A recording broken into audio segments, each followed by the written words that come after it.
and the people who love them. Hello, this is The Thing About Cars, recording as always in Strong Box West in the beautiful city of Atlanta. We have 4 people around the table today. Let's do quick introductions. Becca. Ronnie. Ben. And this is Mickey. We have a pretty short agenda for today's episode, and I think we're just going to dive right in. And I'm going to start by telling a quick story about a fix that I did on the Mazda. Actually, I didn't do it. What had happened was a problem that had been plaguing me for a while, which was air conditioning issues. And I cannot remember if we've actually talked about the full extent of this on the show before, but the air conditioner in the Mazda was doing this weird thing where you could drive it along for an indeterminate period of time, and then the air conditioning would finally kick in, even though the switch had been on from the beginning of the drive. And so it could easily be anywhere from 15 to 30 minutes into the drive, and the air conditioning would just finally start. And then I couldn't figure this out. I thought, well, maybe the clutch is slipping, maybe there's not enough fluid in it or something like that. I actually took it to a shop to get them to diagnose the problem, and they said, it sounds like your air conditioning clutch is going, it'll be $1,400 to fix it. And I'm sitting there looking at that thinking, yeah, there's no really clean way to get into that engine to remove the clutch in order to replace it. And in Atlanta, it's really necessary to have air conditioning. Atlanta air makes it really necessary to have You have a black car. Right. Oh, well, yeah. So in this case, I'm sitting there looking at that price tag thinking I'm going to have to replace the air conditioning because this actual air conditioning shop is the person, the people who made this diagnosis. So let's fast forward to time because I can't afford $1,400. I'm sitting here with our podcasting crew, and we were at Ronnie's shop, and I described the problem.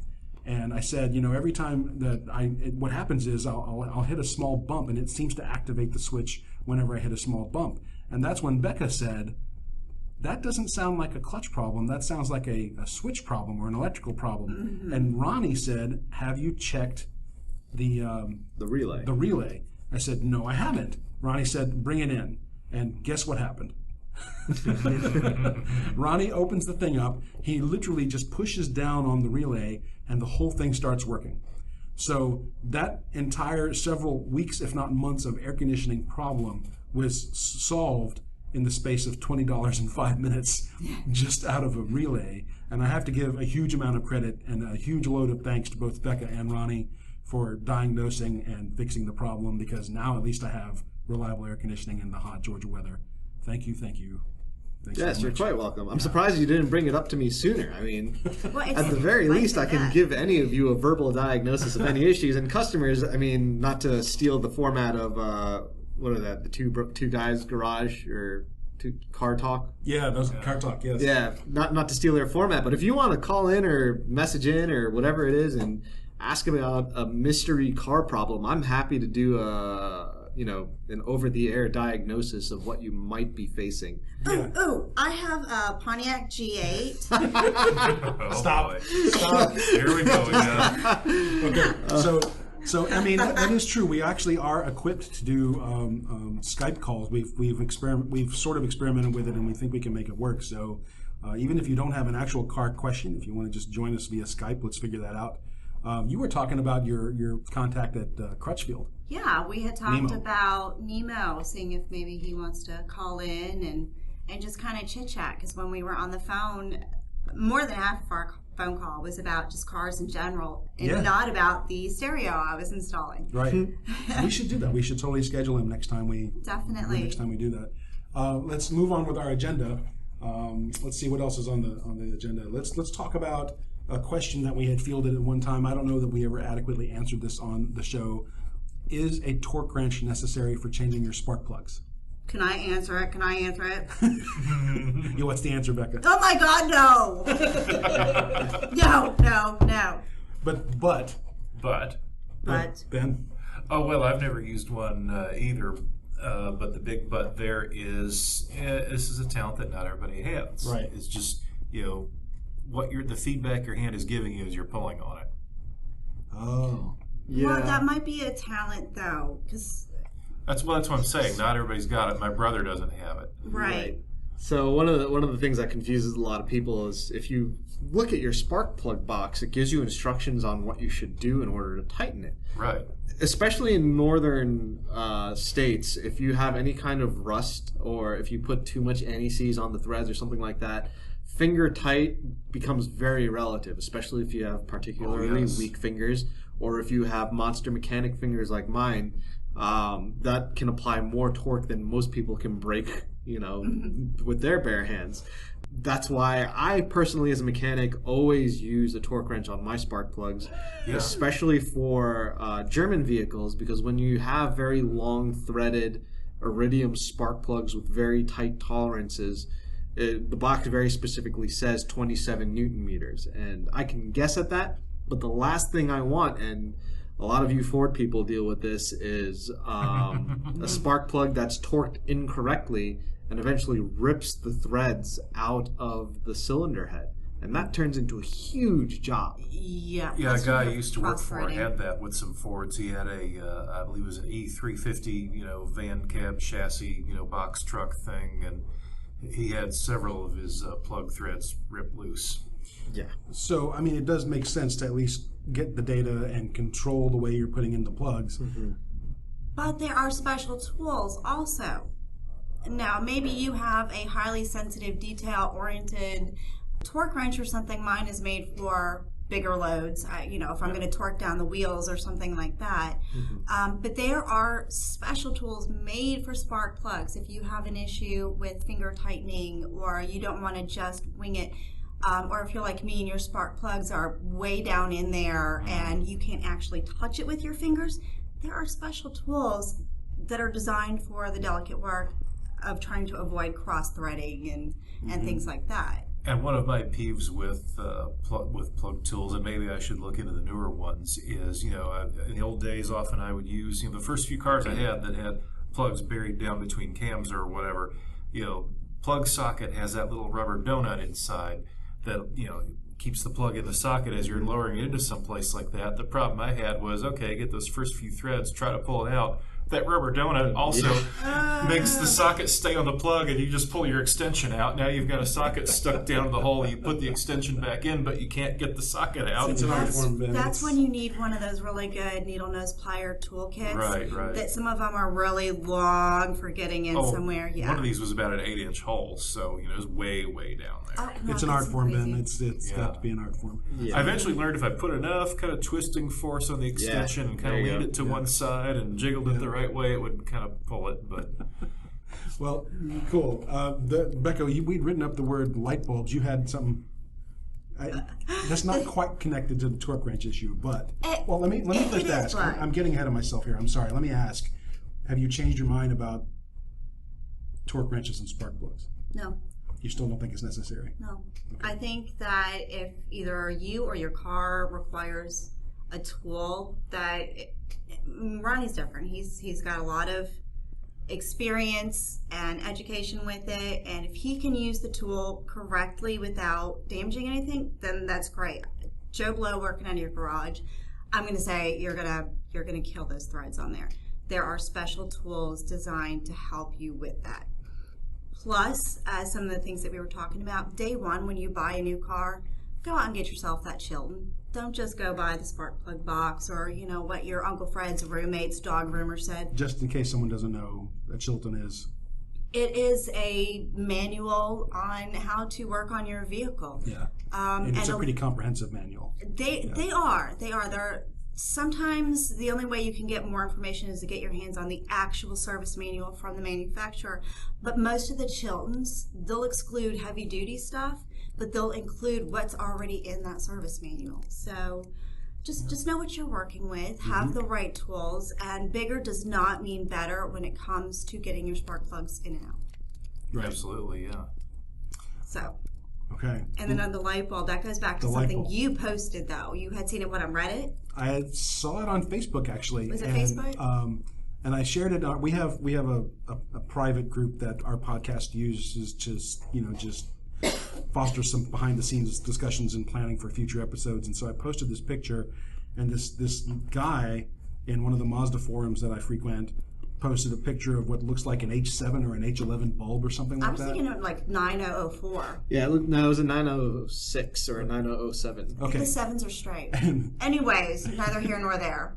And the question was, how do I get this bulb out of the socket? And Becca's doing a facepalm, actually. If you could see how I'm sitting, just trying to formulate the words without frustration. It was the base of the light bulb. It's like if you were looking at a household light bulb with its glass dome and that silver base, and somebody asking how to get the silver base off of it. It is the base of the headlight bulb where the electrical connector plugs in to, shockingly, no pun intended, give the light bulb power. And they wanted to remove the light bulb from the connector end.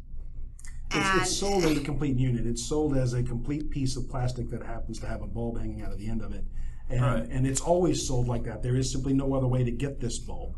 Which brings up a valid point that Becca had raised. It's like, if you're removing the bulb from your car, shouldn't you already have its replacement in your hand anyway? And wouldn't that answer the question? But yeah, you see that it's a complete thing in the new package. Right. I'm sure the back of the packaging But this person's like, how do I remove the bulb from how do I remove the bulb from the electrical connector, basically? But it was a very bang head here moment that this person has a driver's license.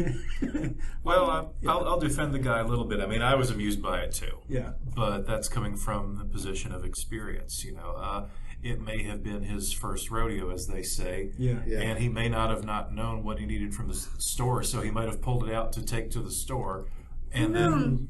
If it's your first rodeo and you go out there and you can't find the saddle, okay, it's just observation. But he might not have been to the store yet, and might not have known that was the whole thing. That is plausible. I have to say that it is plausible. Yeah, I think a lot of it has to do with the culture, just general societal culture as well, where men are like, I could figure this out, and they just kind of go for That's it. why cars were always disposable before the women were.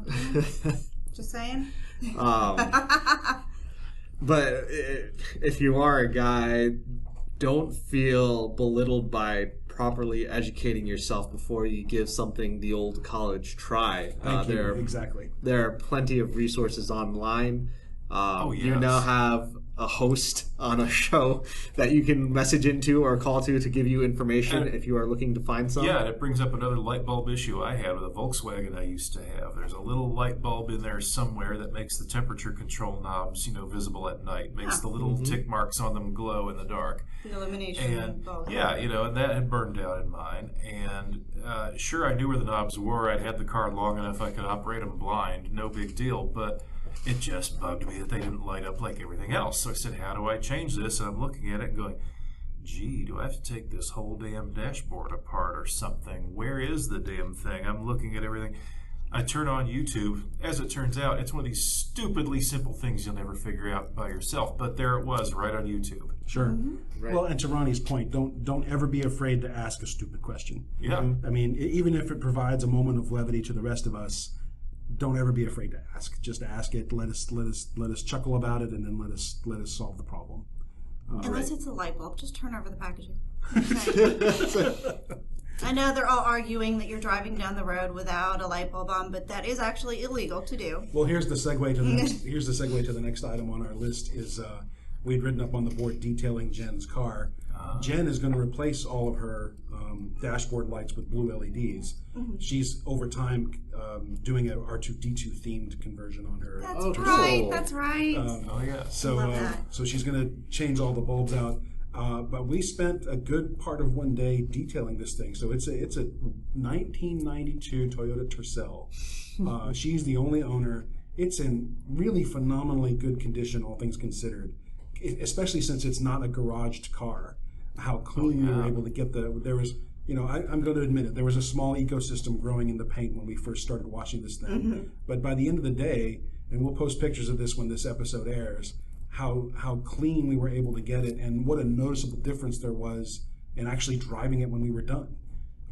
So we used, and I've got to plug them because I love these guys, the Meguiar's. I used a couple of Meguiar's products, in cleaning and prepping this car and detailing it. And I'm backing that one up as well. McGuire's is one of the places I love to get stuff from. Yeah, Yes, I love the McGuire's line of detailing products. But Jen said that there was a qualitative difference in the way the car felt on the road only after washing it and waxing it. Isn't that weird how that happens? Your car always seems to run better once you wash it. It's It turns out that you can actually pick up an MPG increase by washing and waxing your car. more aerodynamic without the particles adhering to the I side. think it'd be kind of a negligible one, but It's measured like 1 or 2, right? It's I would think less than that. Yeah, no, it's It's kind of like, though, that male swimmers shave their legs because of the air bubbles that cling to the hair on their legs. Cyclists do the same thing. Yeah, it seems like such a small thing, but in the end, it's something that you can feel or see. Well, the last thing on our list today is something that's been up on the board all day. Actually, we should probably knock this out. And this happened. It's funeral procession etiquette, driving etiquette. And I think we're going to have diverging opinions at the table on this. I was driving down Georgia 400 once and following a huge funeral procession that basically had blocked up traffic over the course of dozens of miles on Georgia 400, and there was simply no way to get around it without becoming a complete ass on the road. And then there was one portion of Georgia 400 where one lane veered off behind a concrete wall, and you could actually speed up and get back onto Georgia 400 farther down, and a couple of us took the liberty to floor it just to get around this thing. On the one hand, I wanted to be respectful. On the other hand, this funeral procession was blocking up, I'm not joking, hundreds of cars by the time that I finally found my way around it. What's to do? Well, how many lanes was the procession in? Shouldn't they be in some sort of line? They were in one line, and they were in the far left lane.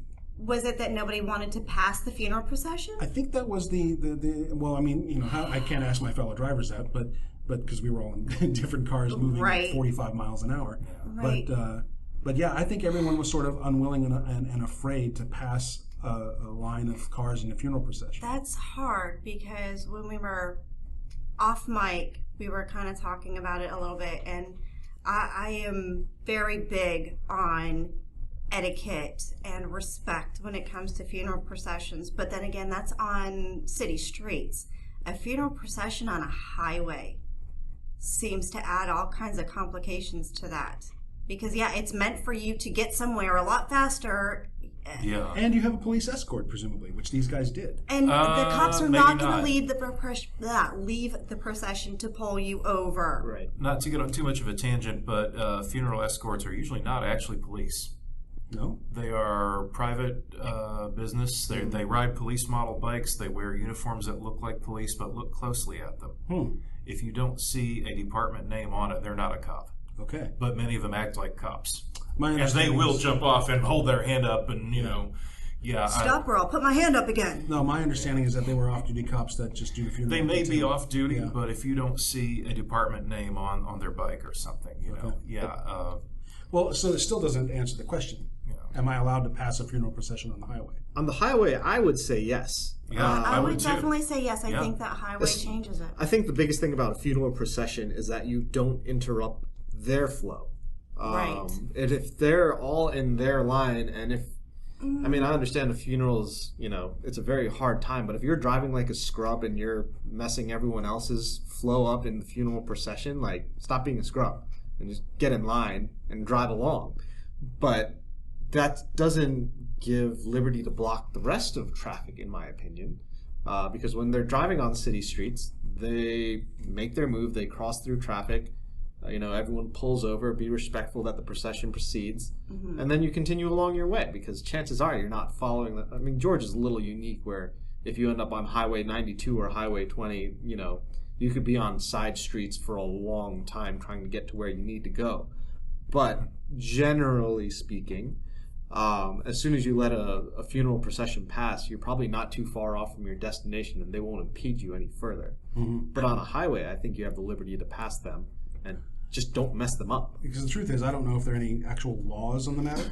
We just have a rule of like we've been saying, it's etiquette. It's just these informal rules of conduct. And the rules of etiquette, as far as I knew, on secondary streets, you pull over, you let the funeral procession pass. If you're a pedestrian, you stop and you take off your hat and you observe a moment of silence as the funeral procession passes. But if you're on an interstate and you're talking about 100 cars that are being held up because of a slow-moving column in the far left lane, I don't think that's right. Yeah, and I'm just trying to, I don't know. I think I have an issue with the funeral procession just being on the highway. Because no matter what you do, if you want to avoid people messing with your flow, you would have to be to the far left, so you wouldn't have people crossing to exit, crossing to enter. But that person leading the funeral procession, I mean, they don't want to drive like a crazy person, because for one, they've got cars following them, and then I have the hysterical visual image of what the casket is doing in my head. But Right. you know, they have to. But now you are blocking that fast lane. I think I'm having issues with the actual procession. I'm okay with them taking a hearse on the highway, but the long line, I have to wonder, is that really the best idea? Was it completely unavoidable? Could we have met at a better spot? And if the highway is on top of the destination, couldn't they have just done a loop around a couple of city blocks to look like a procession? I have a problem with it being on the highway. And with the denser and faster traffic we have these days versus the old days, I think processions need to evolve a little bit. Yeah. Maybe not so much be a single block moving slowly as much as just kind of have a few core vehicles and then give everybody else a time to be at the graveyard. Right, the immediate family or something does the procession. Well, because it used to be a sign of... I've seen them really mess up local traffic too, though. Oh, sure. Yeah, but I guess like a sign of your clout or something. I don't know. That So I've got a million cars. Right. No, we shouldn't actually just fall in line and sort of gate crash the funeral procession. Is that what you're saying? Okay, here's how, when I die, Yeah. my funeral procession needs to be at Road Atlanta. There you go. Okay, when I die, everybody just zip around that track. So would you have objections to converting a Mustang into a hearse then? Putting that big old box on the back of it? Well, I believe I'm going to be cremated, so That simplifies problem is things. moot. I will fit in anywhere on a Mustang. Just put it back in the cup holder. You got it. Just don't drink me. All right. On that note, we're going to call it a day. Thanks as always for joining us. Just a couple items of housekeeping. We are still trying to fundraise for better recording equipment, microphones, and maybe a new recording deck. Please find out the relevant venues for donating on our Facebook page or on our website, thethingaboutcars.com. On October 21, we are expecting to be at a C5 car show at the Brookhaven Arts Festival here in Atlanta. Please come say hi to us if you're there. We're going to be around for a little bit. It was a good show last year. We anticipate it to be even better this year. And I think that's about it. Am I forgetting anything else? I don't think so. Sounds good to me. Coming to you, as always, from Strongbox West in Atlanta, this has been The Thing About Cars. Thanks for everything. We'll see you guys next time. Bye-bye. Thank you for listening. This has been The Thing About Cars. We'll see you on the road.